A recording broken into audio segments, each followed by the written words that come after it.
En muchos sentidos, el hermetismo es el núcleo mismo del esoterismo occidental.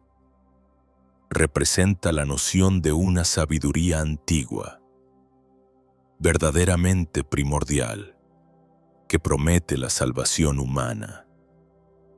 El conocimiento perfecto del cosmos y la capacidad de transformar el ser mismo, tal como fue enseñado por el sabio Hermes Trismegisto, el egipcio 3 veces grande. Thoth. Lo que llamamos hermética filosófica es precisamente esa promesa de renacimiento espiritual a través de la reverencia. El autoexorcismo y la transición del mundo material hacia el mundo puramente espiritual de la verdadera realidad, la luz divina. Y en combinación con estas tecnologías espirituales del yo, la llamada hermética técnica ofrece una comprensión auténtica de la estructura y la transformación del cosmos, del mundo físico que nos rodea, a través de las ciencias ocultas, específicamente la astrología, la alquimia y la magia. Por estas razones, la hermética ha inspirado durante milenios innovaciones técnicas, filosóficas y espirituales. Pero los orígenes de esta matriz hermética continúan siendo un misterio. Solo ahora comenzamos a vislumbrar de manera concreta las condiciones históricas y las corrientes ideológicas que dieron nacimiento a la hermética en primer lugar. Sin embargo, en mi reciente viaje a Egipto, me vi impulsado a seguir una línea de investigación que podría revelar vectores clave en los orígenes del hermetismo, tanto en su vertiente filosófica como técnica. Ese sendero conduce a una figura, Pet-Osiris, un sumo sacerdote de Thoth en el siglo IV antes de nuestra era. Su tumba, convertida en antiguo sitio de peregrinación, podría contener pistas sobre el mundo que engendró el hermetismo. A su vez, el desarrollo legendario de Pet-Osiris como personaje, quien durante el periodo romano fue asociado estrechamente con elementos de la hermética técnica, especialmente la astrología, abre nuevas puertas a la comprensión de este misterio. ¿Qué podría revelarnos esta figura histórica? Este alto sacerdote de Thoth, a través de las inscripciones en su tumba y su conexión posterior con las ciencias ocultas. ¿Qué nos dice sobre los orígenes del hermetismo? Suscríbete a Esotérica para explorar semanalmente los misterios de la historia esotérica. Si deseas apoyar este tipo de contenido serio, gratuito y con base académica, considera unirte a mi Patreon o revisar la colección de artículos que ofrecemos en la tienda del canal. Si estás dando tus primeros pasos en el estudio del esoterismo y quieres orientarte, te recomiendo consultar mi guía de estudio con una introducción curada al mundo del esoterismo occidental. Y si eres de los más comprometidos y te interesa adquirir libros históricos sobre ocultismo y misticismo, visita mi librería Esotérica Rare Books. Todos los enlaces están en la descripción y en los comentarios fijados. Ahora, exploremos juntos la figura de Pet-Osiris, el alto sacerdote histórico de Thoth y el astrólogo legendario que podría estar en el corazón mismo de los orígenes del hermetismo. Soy el Dr. Justin Sledge y esto es Esotérica, donde exploramos lo arcano en la historia, la filosofía y la religión. Todo fue realizado con tal cuidado y fluidez que debo admitir que quedé muy impresionado. Así que, Aubrey y todo el equipo de Argos, muchas gracias. Para quienes estén interesados en conocer más sobre Argos Destinations y los viajes que ofrecen, dejaré un enlace en la descripción. Por favor, Échenle un vistazo y díganles que yo los envié. Pero ahora volvamos a Apetosiris, una figura que, en cierto modo, apenas he comenzado a descubrir precisamente gracias a este reciente viaje a Egipto. Como muchos de ustedes saben, estuve recientemente en Egipto guiando una serie de recorridos y seminarios centrados en lo que yo llamo tecnologías de ascenso. Escuelas de elevación espiritual que comparten un punto en común, todas nacen en la tierra de Egipto. Desde los orígenes del más allá, pasando por el concepto mismo del alma, el medio y el neoplatonismo, las escuelas del gnosticismo, la magia greco-egipcia, hasta incluso la cábala lauriánica, que nació en las orillas del Nilo antes de revelarse al mundo en Safed, Palestina. Egipto es, simplemente, la cuna del esoterismo occidental. Y esto se hace aún más evidente en el nacimiento y desarrollo egipcio del hermetismo, quizás la más fundamental de todas las escuelas occidentales del misterio. Por supuesto, llegué a Egipto como maestro, pero uno solo puede enseñar en la medida en que esté dispuesto a convertirse instantáneamente en estudiante. Y nunca fue más claro para mí que en el momento en que crucé el umbral de la tumba de Petosiris, en el gobierno del Medio Egipto, en Miña, tal como mencioné en la introducción. El origen del hermetismo continúa siendo, por decirlo suavemente, un tema opaco. El corpus hermeticum tal como lo tenemos data de los primeros siglos de nuestra era, ya en pleno periodo romano. Sin embargo, la investigación académica reciente ha demostrado que, bajo el barniz del lenguaje técnico del medio platonismo, se oculta en realidad un sistema de tradiciones de sabiduría salvífica que probablemente tiene su origen en el sacerdocio egipcio. Uno de los grandes interrogantes en el estudio del hermetismo gira precisamente en torno a esos orígenes egipcios y a cómo un sacerdocio caracterizado por su extrema reserva e incluso por su desdén hacia los forasteros no egipcios terminó desarrollando y enseñando un camino de salvación expresado en el lenguaje de esos mismos forasteros. ¿Cuáles fueron los orígenes de lo que llamamos hoy hermetismo? Tal como se desarrolló dentro del sacerdocio egipcio, y cómo o cuándo se produjo esa transición de una sabiduría salvífica íntima del templo hacia una audiencia más amplia dentro del marco filosófico greco o egipcio. ¿Cuándo tuvo lugar todo eso? Esas son preguntas que me llevaron a pensar. Quizá, solo quizá, haya una respuesta o al menos un indicio de respuesta en esta tumba. Y es aquí donde este episodio de Esotérica será un poco distinto de lo habitual. Normalmente, me esfuerzo por presentar en este canal el consenso académico en la medida de lo posible y trato de editorializar lo menos posible. Esto significa, incluso, presentar posturas con las que personalmente no estoy de acuerdo, sin añadir mi propia investigación original al debate. Este canal, Esotérica, no gira en torno a mí ni a mis opiniones. Su propósito es exponer, con la mayor claridad posible, el consenso de la erudición y empoderar a ustedes, los espectadores, para que se adentren por su cuenta en la literatura, en la conversación, no para apropiarme de ella ni introducir mis propias ideas por la puerta trasera. En esencia, soy una especie de embajador de una literatura sumamente especializada, dirigida a un público más amplio, pero este episodio será diferente. A partir de ahora, presentaré algunas reflexiones preliminares basadas en una investigación reciente que he llevado a cabo. Y siendo totalmente franco, incluiré también cierta especulación.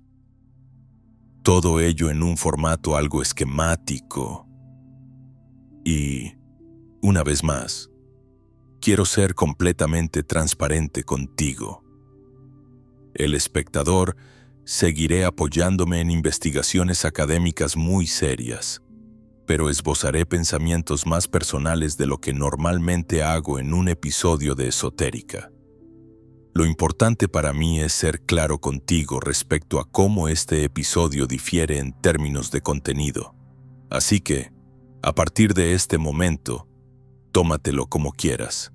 Con eso dicho, uno de los aspectos más emocionantes de mi viaje a Egipto fue la oportunidad de visitar el Medio Egipto, una región que no recibe tantas visitas como Giza y Saqqara en el Bajo Egipto, o Luxor y otros sitios en el Alto Egipto.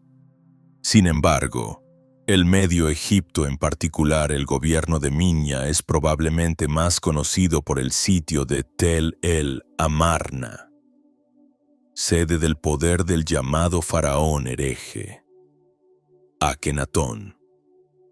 Nacido como Amenhotep IV a mediados del siglo XIV, este faraón expandió dramáticamente el culto al disco solar, el Atón, y estableció un movimiento completamente enoteísta con él y su familia, aunque principalmente él como figura central. Esto se expresa de forma más famosa en el himno a Atón, que si alguna vez tomaste una clase introductoria de religiones, quizás te dijeron que era el primer ejemplo de monoteísmo en la historia. No lo fue, pero sigue siendo una idea interesante.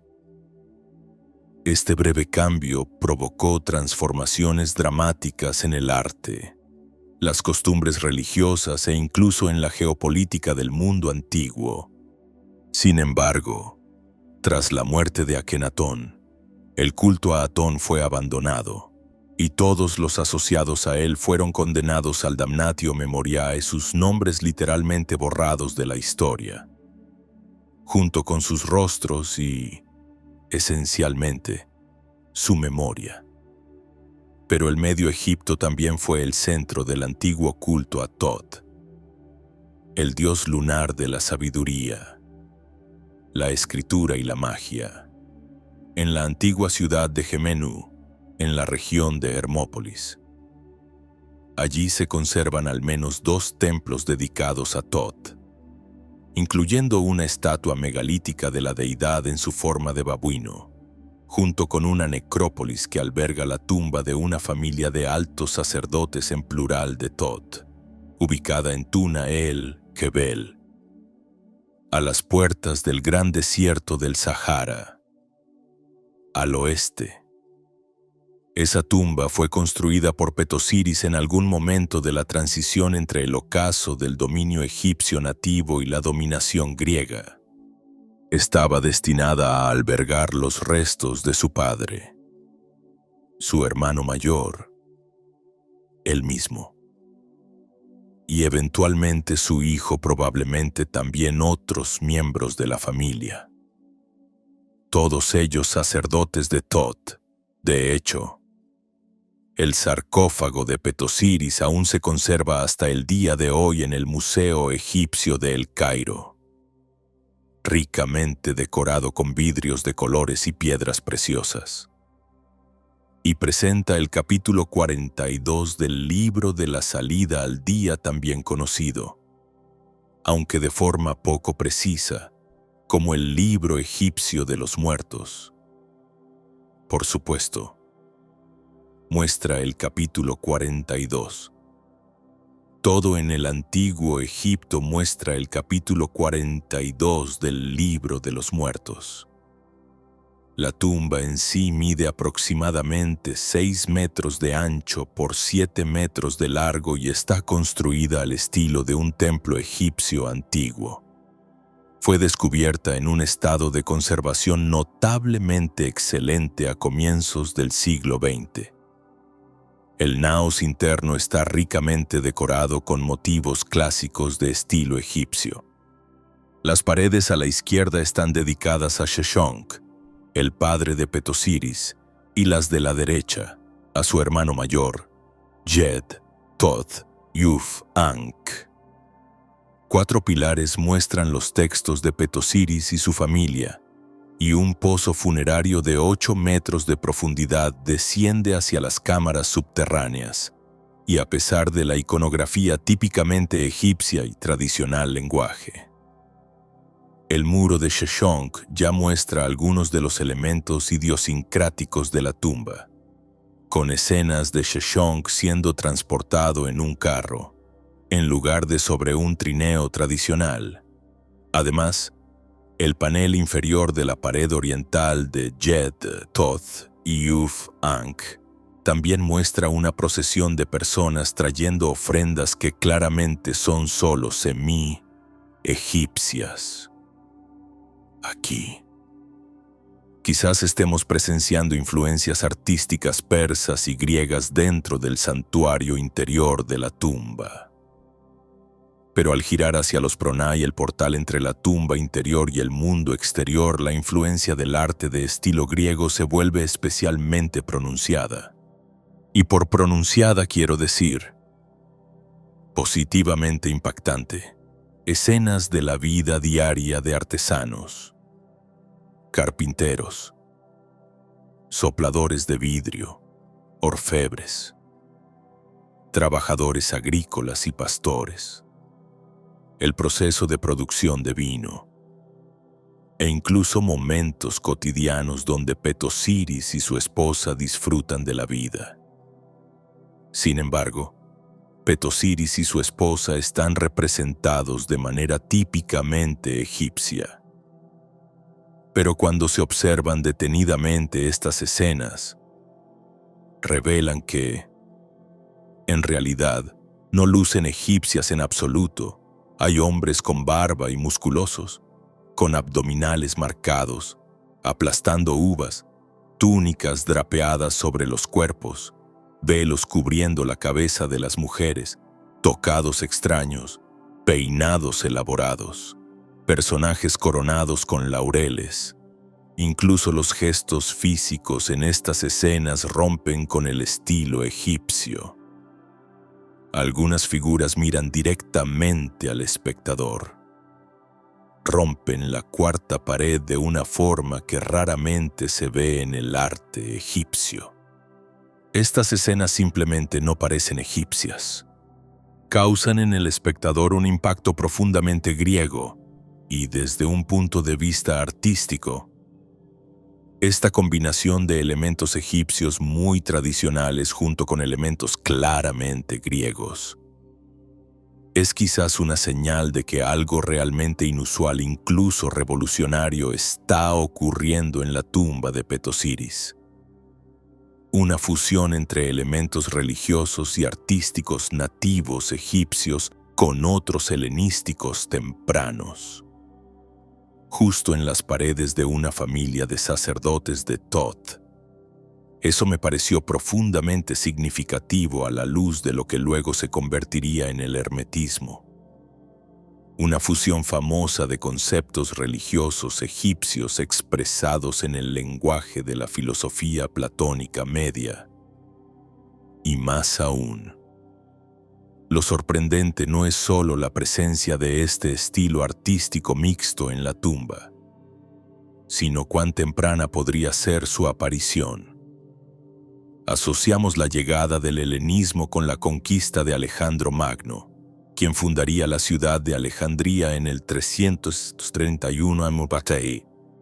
Pero parece que Pet-Osiris vivió durante la segunda conquista aquemenida, luego la conquista alejandrina, y hasta el inicio del período ptolemaico temprano.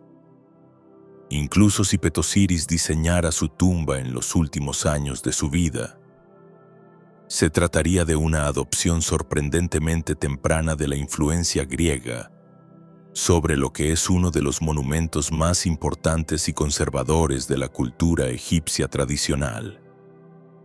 Un complejo funerario diseñado para garantizar la vida eterna de quienes reposan en su interior. Y además, esto no ocurrió en Alejandría. donde el helenismo primero aterriza, sino a más de 500 kilómetros al sur por el Nilo, en el corazón tradicional del culto a Thoth, entre sacerdotes conocidos por su secretismo y su desprecio hacia culturas extranjeras. De hecho, un desprecio tan severo que sobrevivió en la literatura hermética, en textos como el llamado Apocalipsis hermético, entre otros, e incluso una abierta crítica al idioma griego, considerado incapaz de comunicar adecuadamente las ideas herméticas más profundas. Irónicamente, claro, porque solo se han conservado en griego. Entonces, ¿qué explica esta adopción tan temprana de elementos artísticos griegos dentro de una tumba egipcia tan conservadora? Si bien esta síntesis greco-egipcia en el arte ya es en sí interesante, lo que el interior de la tumba de Petosiris dice en sus paredes también es relevante para esta investigación.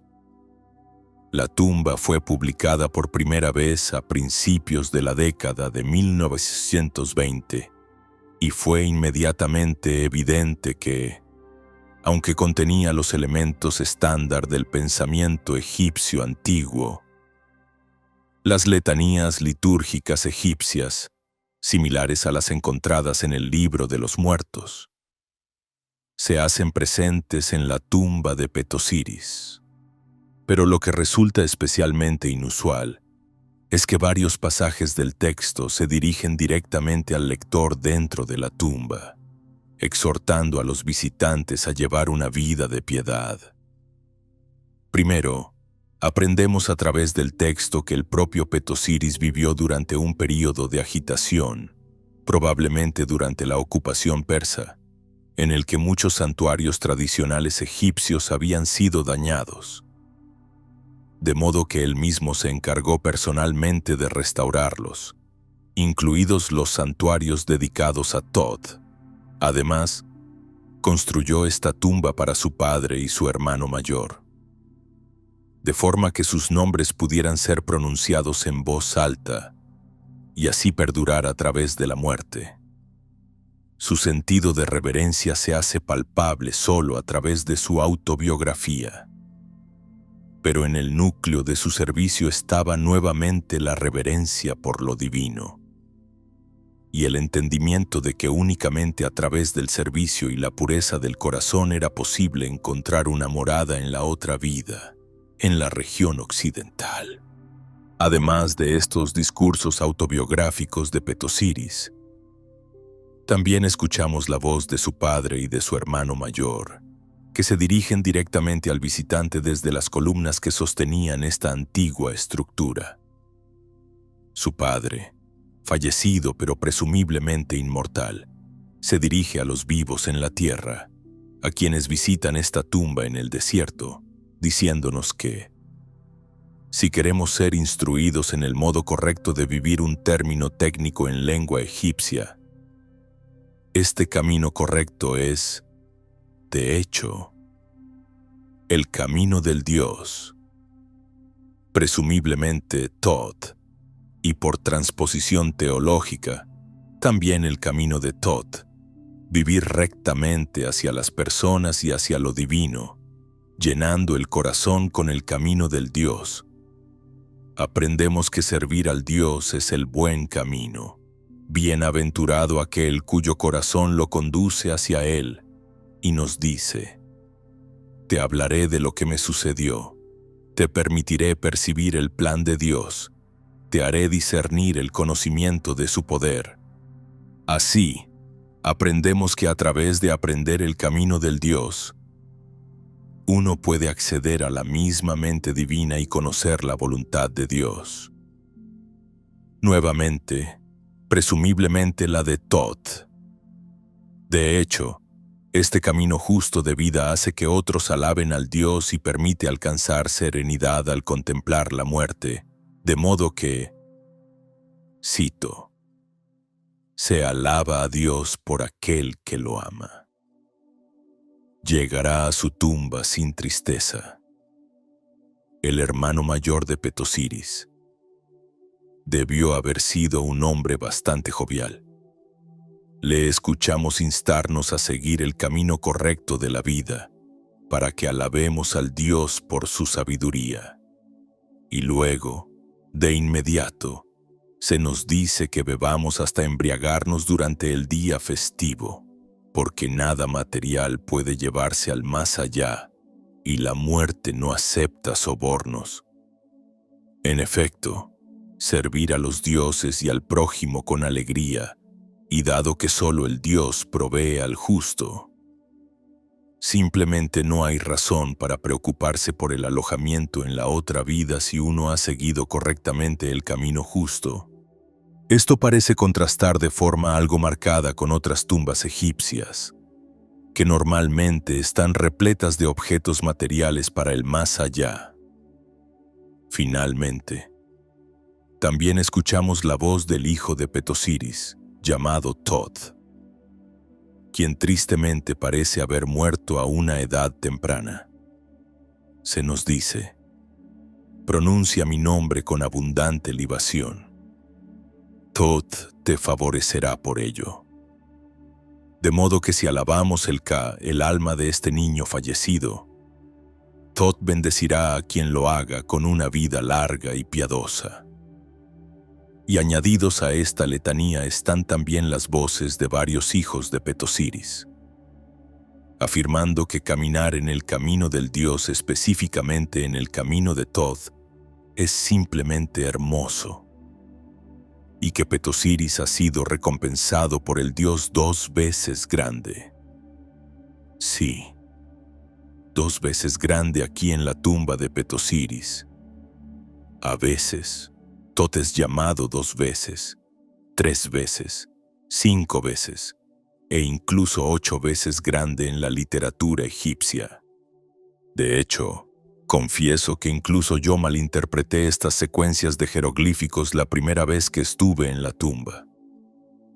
Tras pasar más de 15 minutos buscándolas, mi egipcio antiguo no es tan bueno. Sí, fue únicamente gracias a mi admitidamente muy limitada habilidad para leer algo de egipcio antiguo que me percaté por primera vez de que estas secciones didácticas, estos pasajes dialogados en las columnas de la tumba, eran algo especial. De lo contrario, probablemente habría asumido simplemente que me encontraba rodeado de las letanías funerarias típicas, los encantamientos litúrgicos habituales que uno encuentra en las tumbas egipcias tradicionales. Pero eso me llevó a una investigación profunda y obsesiva sobre esta tumba justo cuando se suponía que debía estar descansando durante mis 2 días libres entre los 2 seminarios del tour. Este es uno de esos problemas particularmente propios de los académicos.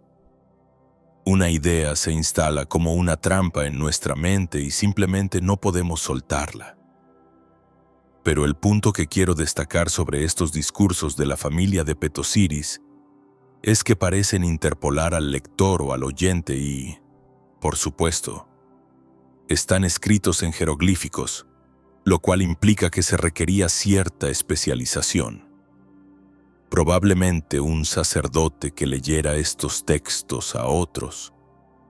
Pero lo importante es que esos discursos introducen al lector en un diálogo sobre el camino correcto de vivir, o el camino del Dios, o el camino de Thoth, centrado en disfrutar de este mundo sin apegarse en exceso a él, en mantener una conducta moral con los demás, tanto con los vivos como con los fallecidos, y especialmente en vivir con reverencia y servicio hacia el Dios o los dioses.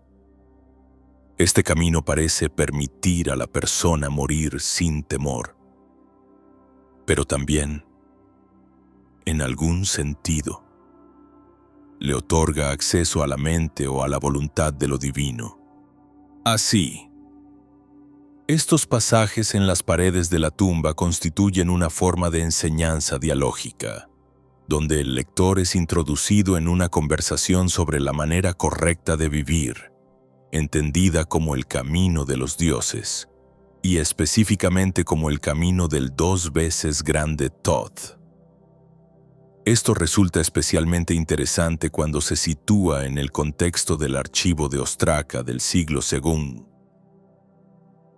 Sí. Hallado en las catacumbas de animales sagrados a Thoth en Saqqara. En ese archivo, varios documentos, especialmente los Ostraca numerados 16, 17 y 23, escritos por un escriba, ya sea para sí mismo o para otra persona, nos relatan que el peticionario o el propio escriba había pasado un tiempo en el templo de Thoth contemplando el camino de Thoth, una expresión ligeramente diferente en egipcio, pero bastante similar, hasta el punto de que aparentemente tuvo una visión del dios en un sueño, e incluso puede haber recibido un oráculo. Específicamente, parece que un hombre llamado Hor está suplicando a Thoth, después de haber sido agraviado por ciertos oficiales a quienes llama hombres poderosos, posiblemente sacerdotes locales, pidiendo que Thoth derrame calamidades sobre ellos por la injusticia cometida en su contra. Hor incluso los denuncia como aquellos que han abandonado el camino. De la tumba de Petosiris y del archivo de Saqqara parece emerger un lenguaje compartido: el camino o la senda del dios, el camino de Thoth, ambos vinculados a centros de culto asociados con la deidad y ligados, en cierto sentido, a una idea en la que la reverencia y la justicia moral ocupan la cúspide del significado de servir al dios. Además, los seguidores de este camino parecen tener acceso al dios mediante revelaciones. Tras haber seguido correctamente dicho camino, quizás a través de oráculos oníricos revelados durante el sueño en contextos rituales específicos. Así que parece que existía un camino o una senda de Thoth en los siglos sí, una tradición viva, conectada con experiencias espirituales, visiones y una ética sagrada. Siglo A.C.E. documentado en jeroglíficos funerarios en la tumba de Petosiris, y en un contexto demótico que quizá tuviera algunos elementos iniciáticos, al menos en el sentido de que alguien podía ser considerado fuera del camino de Thoth. Como Hor se burla de sus perseguidores. Estamos, entonces, frente a un camino iniciático de Thoth, una vía iniciática del dios, ya presente en los siglos, tal vez, pero ¿para quién era este camino de Thoth? Es decir, ¿quién podía transitarlo en aquella época? Claramente, tanto Petosiris como Hor parecen moverse principalmente en un ámbito sacerdotal, y quizá dentro de un contexto ritual específico, pero podríamos estar siendo testigos de una transición hacia una audiencia más amplia para esta vía de Thoth. Volvamos la atención a la tumba de Petosiris. Allí, en las décadas posteriores a su construcción, comienza a aparecer grafiti griego, especialmente en la parte exterior del pronaos de la tumba. Ahora bien, parte de ese grafiti es simplemente del tipo más común, del estilo hola, ¿qué tal? O simplemente una serie de nombres, como los 6 esclavos de Mitronos. Sin embargo, otro grafiti es mucho, mucho más fascinante, dice. En forma de invocación poética, invoque a Petosiris, cuyo cadáver yace bajo tierra, cuya alma reside en la morada de los dioses. Sabio es, reunido con los sabios.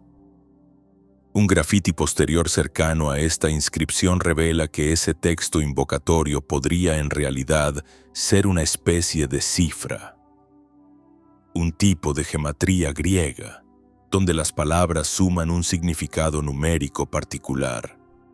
El lugar de la tumba parece haberse convertido en un sitio de peregrinación durante el período ptolemaico, con personas de habla griega reconociendo a Petosiris como un sofos, un sabio, incluso un maestro digno de ser invocado, décadas después de su muerte.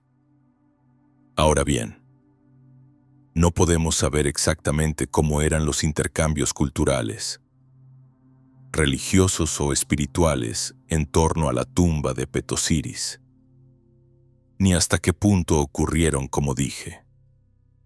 Estoy especulando un poco aquí, pero parece que durante el punto álgido del helenismo, en el período ptolemaico, en la misma época que vio el ascenso de la Biblioteca de Alejandría y de Hermópolis Magna como centro del culto a Tot, en el templo, tumba de una renombrada familia de sacerdotes de Tot representada por Petosiris, peregrinos de habla griega recorrían los márgenes del desierto occidental para rendir homenaje e invocar el alma sabia de Petosiris, el sabio. De hecho, la región que rodea la tumba de Petosiris llegaría a contar con un sistema masivo de catacumbas destinadas a contener ofrendas, específicamente ibis y babuinos momificados, ambos sagrados para Thoth. Las tumbas grecorromanas acabarían salpicando el lugar, incluyendo la famosa tumba de Isidora, una joven que supuestamente se ahogó y cuya momia todavía se exhibe hoy, junto a la tumba de Petosiris. Muy cerca, un templo de Thoth funcionaba, y una ruta sagrada de peregrinación pasaba justo por allí, cerca de la tumba de Petosiris. Pero ya hacia el final del período romano, la tumba comenzó a ser utilizada para entierros secundarios. El pronaos acabaría siendo rellenado hasta una altura de casi 9 metros con ataúdes, antes de que se construyera una nueva bóveda de yeso dentro del acceso original con columnas. Y esa entrada secundaria también fue tapiada con ladrillos de barro cocido y eventualmente revocada, antes de que las arenas del Sáhara comenzaran a cubrir lentamente el sitio, sepultando la tumba de Petosiris y todo lo que la rodeaba durante casi 2000 años. Pero antes de que las arenas enterraran la región en la oscuridad, preservaron precisamente el tipo de lugar que razonablemente podríamos imaginar como el epicentro del desarrollo de lo que llegaría a ser el hermetismo. La tumba, escuela de un sumo sacerdote de Thoth, decorada con elementos artísticos griegos, proclamando los beneficios espirituales de seguir el camino de Thoth, el camino de vida, el camino del dios entre elementos culturales egipcios, griegos y romanos, marcada por peregrinaciones de hablantes griegos que esperaban obtener sabiduría del espíritu del Sofos, el ya largamente fallecido Petosiris. Un lugar así es exactamente donde habría nacido y florecido el hermetismo. Pero unos pocos grafitis griegos no son los últimos vestigios de cómo la sabiduría de Petosiris perduraría a lo largo de los siglos tras su muerte. A partir del cambio de era, quizás justo cuando el desierto del Sahara comenzaba lentamente a avanzar sobre su tumba, un personaje con ese mismo nombre, Petosiris, junto a un sabio rey llamado Nechepso o simplemente Neco el sabio, empiezan a convertirse en figuras recurrentes en una amplia gama de literatura astrológica helenística, tanto en lengua demótica como griega, hasta el día de hoy. Se conservan más de 100 referencias a ellos en esa literatura. Y eso sin contar lo que se ha perdido. La primera pregunta, entonces, es si el Petosiris de estos textos puede identificarse con el Petosiris histórico enterrado en Hermópolis. Pues bien, los datos aquí son simplemente inconclusos. Al parecer, hubo muchos Petosiris viviendo en esa época. Pero, dado su cargo como sumo sacerdote de Thoth, un dios profundamente asociado a este tipo de saber astrológico, el hecho de que su tumba fuera un sitio de peregrinación durante el período ptolemaico y que fuera considerado un sabio digno de invocación por al menos algunos de esos peregrinos de habla griega. Todo esto sugiere razonablemente, al menos en mi opinión, que para los autores de esos textos ambos personajes eran el mismo. Ahora bien, no importa tanto si el Petosiris histórico compuso efectivamente esos tratados astrológicos, aunque sin duda sería fascinante si así fuera. Lo que importa es que una serie de astrólogos helenísticos parecieron querer asociarlo a esos escritos y, por supuesto, esa clase de pseudepigrafía es común tanto en el ámbito esotérico en general como en el hermetismo en particular. Y para ser claro, francamente no creo que de entre todos los nombres posibles que podrían haber elegido para representar a un personaje simbólico asociado al saber astrológico más profundo de su cultura simplemente hayan sacado el nombre de un sombrero. ¿Pudo el Petosiris histórico haber escrito literatura astrológica?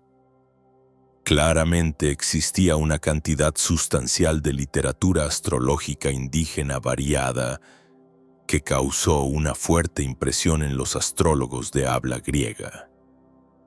De hecho, los autores griegos consideraban a los egipcios como sus predecesores en este campo. La literatura trata tanto a Petosiris como a Nechepso con extrema deferencia, casi rozando la veneración en algunos textos demóticos. Incluso se describe a Petosiris recuperando textos antiguos de Imhotep-Si. Ese Imhotep, mencionado junto a Hermes, Abraham, Asclepio, Orfeo, ya sabes, el elenco habitual de la prisca teología. De hecho, es como si Hermes Trismegisto fuera considerado el padre sabio de toda la sabiduría en términos generales, mientras que Petosiris, dentro de esta literatura, se especializara en la ciencia oculta de la astrología, especialmente en el estudio del destino. Y esto, por supuesto, es crucial, es importante para el hermetismo, ya que escapar del cuerpo atrapado en el destino es clave para la salvación en términos más generales.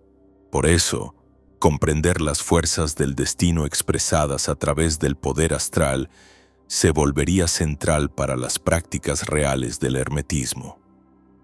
Creo que es por eso que la astrología y el hermetismo están tan íntimamente vinculados en el mundo antiguo. En los más de 100 fragmentos que mencionan a Petosiris, se nos habla de su invención, dominio y enseñanza de temas tan variados como eclipses, cometas, manuales de astrología básicos y avanzados, el origen del mundo que, por cierto, según algunas tradiciones egipcias, habría comenzado en Hermópolis. El tema tradicional egipcio de los decanos, las Lots of Fortune, la astrología natal, predicciones sobre la duración de la vida, elecciones de períodos favorables y desfavorables del calendario, los mejores momentos para la concepción de hijos, astrología médica, e incluso el uso de plantas para inducir estados alterados de conciencia y predicciones numerológicas. En otras palabras, Alguien tuvo que haber escrito estos documentos astrológicos egipcios. Y un sumo sacerdote de Thoth, con acceso a los archivos y a las casas de la vida, los templos egipcios, sería, sin duda, un candidato principal para el tipo de persona que habría redactado este tipo de literatura. Así que, si no fue Petosiris, sin duda fue alguien muy parecido a él quien habría sido responsable de estas composiciones astrológicas y numerológicas egipcias. Y, entre esas composiciones numerológicas que acabo de mencionar, algunas son verdaderamente destacables.